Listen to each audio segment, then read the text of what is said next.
আসসালামু আলাইকুম, আমি সৈয়দা ইসলাম।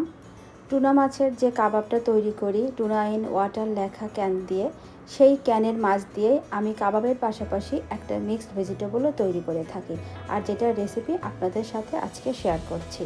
সামান্য পরিমাণ রান্নার তেলে পেঁয়াজ, কাঁচামরিচ, রসুন দিয়ে সেগুলোকে ভেজে তারপরে এর মধ্যে টুনা ইন ওয়াটার লেখা একটা ক্যান আমি ব্যবহার করছি। মাছের এই টুকরোগুলোকে ক্যানের পানি ঝরিয়ে তারপর নর্মাল পানিতে ধুয়ে এভাবে আমি পানি ছেঁকে ভাজা পেঁয়াজ রসুনের মধ্যে দিয়ে দিলাম।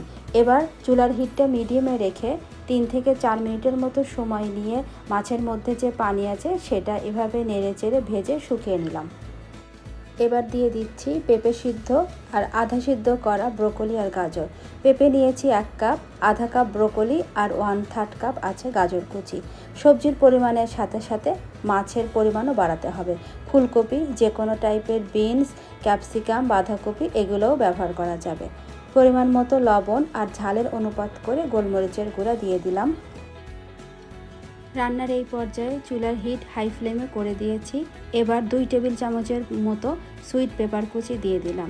সব কিছু মেশানো হয়ে গেলে নামানোর ঠিক 1 থেকে 2 মিনিট আগে 1 টেবিল চামচ পরিমাণ বাটার দিয়ে দিলাম। সেটাও এভাবে সবজি আর মাছের মিশ্রণের সাথে নেড়ে মেল্ট করে নিচ্ছি।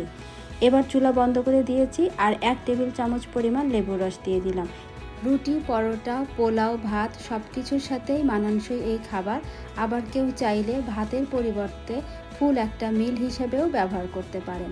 বাটার এবং লেবুর রস এই দুইটি উপকরণ খাবারটাতে বাড়তি একটা টেস্ট এবং ফ্লেভার অ্যাড করে।